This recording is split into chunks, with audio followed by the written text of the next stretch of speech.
we just watched The Rip on Netflix with Ben Affleck and Matt Damon. And I didn't really have expectations. I kind of like them both as actors. I think they're pretty, serious about their craft. But this movie was really a surprise. It was super suspenseful and just a lot of action. And it's definitely a movie you have to watch twice to catch everything. So I thought it was really good. What were your thoughts about the movie?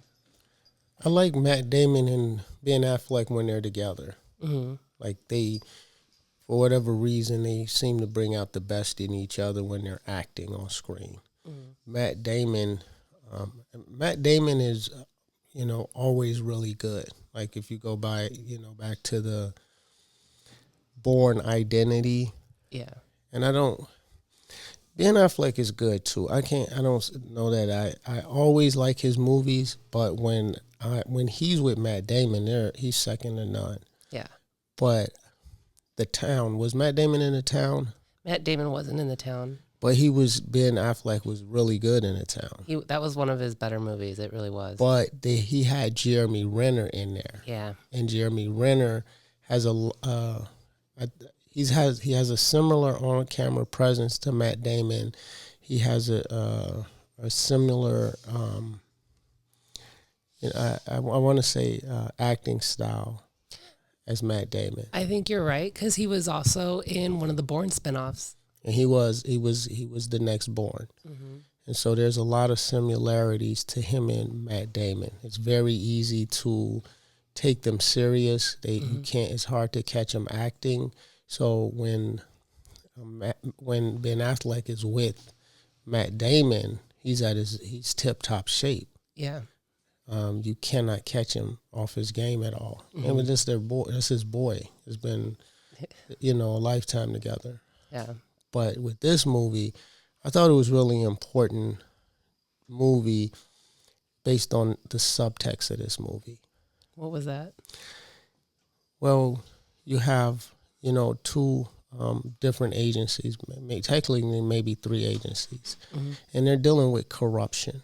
Yeah. And so, it cost the life of one of their comrades has fallen. Yeah. And they're trying to figure out what's going on, there's some kind of corruption. So there's spoiler alerts in here if you haven't seen this. But they're trying to figure out what happened to Jackie. She's been killed, and they think it's an in-house thing, but they don't know which agency might be responsible for her death. Yeah, and no one's looking into it. And it's like no one's looking into it the way they are looking into it, and they've got to look into it themselves. And then at the same time, they're dealing with this unbelievable temptation of corruption. Yeah. That they address multiple times, where Matt Damon's character says, it'd be a whole lot easier to steal this money. Right. And you have Tia's character, and the girls are sitting at the table, they're counting the money, and they're like, what could you do with this money? How this money could change our lives. Just a small fraction would make life easier. I think she was probably holding, either a $10,000 pat in her hand. It's like, this would change everything. Yeah. And then at the end of the day, they show you at what lengths they go to maintain their honor. Right. With Matt Damon's, I thought it was, and this is all leading up to the subtext. Mm-hmm. He has on his one hand the initials of "Are we the good guys?" Mm-hmm. And then on his other hand is "We are and always will be." Yeah. And this is based on the last conversation that he had with his son. And I think the subtext to this, if you explode this out, the subtext is about what you should be right in asking of your government, the United States government. If these guys are putting their life on the line, mm-hmm. and they are resisting the temptation to corruption, they are face to face with a $20 million take. Multiple times they have the opportunity and the permission to take some money and go. Yeah. And they refuse to take the money and go because of the sacrifice of their fallen comrade, because of the oath that they took to be honorable. If they can maintain that integrity, how is it unreasonable to expect your government to maintain that same integrity in the face of corruption? That's a very good question. Like, why is that so unreasonable that we have very few people at the highest level of government that are not willing to hold the line on integrity, on not being corrupt, on fidelity, and the things that many of them have taken oaths to uphold? And the temptation is there through lobbyists. The temptation is there through foreign governments. The temptation is all around them. But what is not there at the scale it is, and I think that's why, in my opinion, I think that's why one of the reasons why Matt Damon and Ben Affleck were so committed to this movie, aside from the backstory of how they rewrote the contracts for this movie. And then when you couple in there Matt Damon's mom being a lifelong educator, the true calling of art, movies, it doesn't matter, movies or, music, whatever you have, the true calling of art is to teach, to be didactic. Right. And sometimes Matt Damon will slip that in there. Yeah. And, first rule is you want to entertain. Yeah. Because people sit down and they want to be entertained. And so you got a movie and it's full of action, it's full of suspense, and it is a good fucking plot, and it is a hell of a story.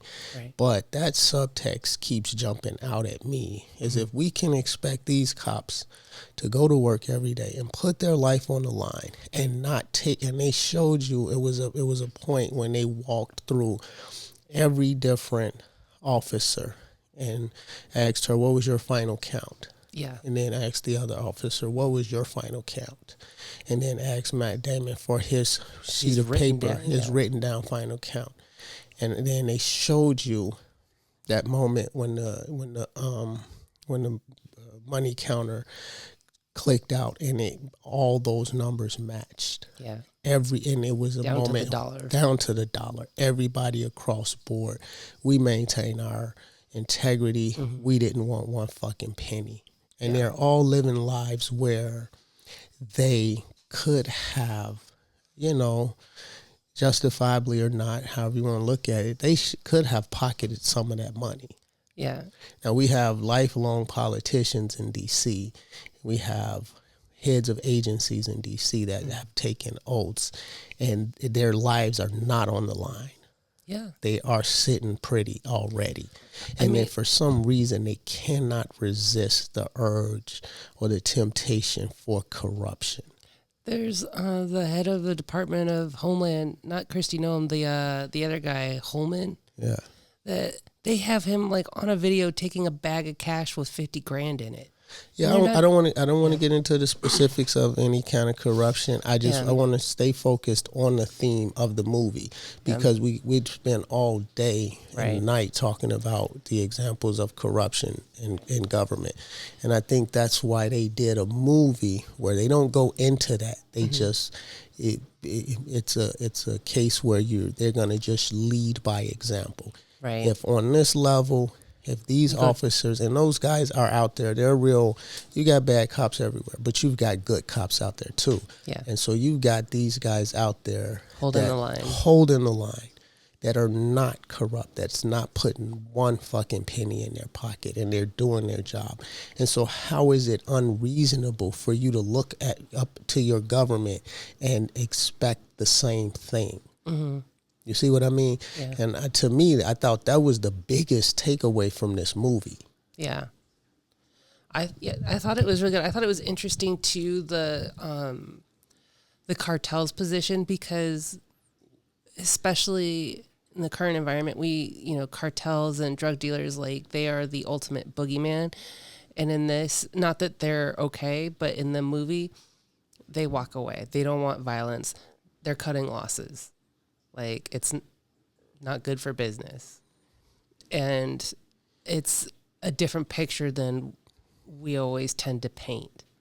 And I thought that was interesting too. Because it's like, where's the real evil here? Yeah, because in this particular movie, that it shows that the real evil is in house. Yeah. Because, it doesn't, when all the shit hits the fan, it's not between the cops and the cartel. Mm-hmm. It's between the cops and the cops. Right. And so that's one of the points where they were trying to make in this movie is if we get a clean house in this country, it's up to us to clean house. Right. And I just, all over this, the movie, I just saw the subtext where they were trying, they did very well at not being preachy. Oh, yeah. But just giving you an example of really bad corruption that's entrenched, a high level of temptation, a high level of mistrust, a high level of danger. There's an extreme loss of life right there. Yeah. And you have the example of Jackie, their captain, that lost their lives. And you also have the example of how many people have fought and died for a just government in this country. Right. The soldiers that's gone to war under the guise that we're fighting for a country that's doing what's right. Yeah. We have a history of, Abraham Lincoln. We've got, too many to name, but we've got a history of people in this country that's laid down their lives for the right thing, for the right cause. Yeah. And I think their captain, their comrade, Jackie, that she was the symbol for that. Yeah. She was the symbol for, like, we're just going to let them die and say, fuck them. And we're just going to go over here and wallow in the pig slop and the corruption and everything. And let's just forget about all of those that held the line and gave their life so that we can live in a just environment. Mm-hmm. So, I think the whole movie was geared at trying to get your attention on your expectations. Yeah, and I also but I think there's some of the action with it too, because there was FBI, there was internal affairs, there was their own violent crimes unit that had been disbanded that they talk about, that any of these three should have been investigating the murder and weren't, due to corruption, disbanding because of corruption, budgetary issues, which, I mean, that goes higher up the chain. Why are there budgetary issues? And so they had to take it upon themselves to figure out how to find her murderer, and they did that. And I think that's something as a country we need to do too. Like, we need to take it upon ourselves to hold our politicians accountable to their constituency, because it sure seems like they run on whatever platform they're running on, and then they go there and vote whatever has the most dollars, and not what they're elected to represent the views of their constituency. And they forget that as soon as some money's waved in their face. Yeah, and I think that's what makes this a really good movie to me.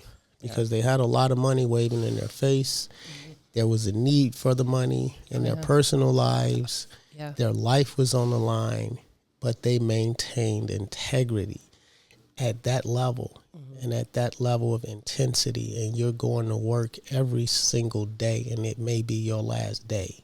Yeah. You see what I mean? Yeah, and I thought how they weaved the story together, there wasn't any sleight of hand where you felt like that doesn't work or that didn't make sense while they're, pulling this all together. Because they have to, at the very beginning, you don't know who to trust.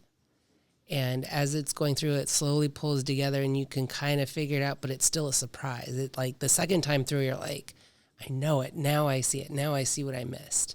And I mean, it's great to rewatch too. Yeah, you got to rewatch it because you want to watch the movie and you want to enjoy it, because without all the complexities of the subtext, it's just one hell of a movie. It's unexpected. There's some, it's not just run of the mill action. It's a real good storyline in there, and you don't know which way to look. Right. But I think they, with the interagencies, the relationship, the dynamics between the agencies, the fact that Affleck's character is actually a Fed, to me it just all feels like a microcosm of government at the highest level. Those relationships between CIA, FBI, the Justice Department, the legislative department, the executive branch, that trickle-down effect to the governors and things like that. It just, to me, it feels like all of that complexity is related to, all of those complexities are explored in this movie, but the integrity is still held. Yeah.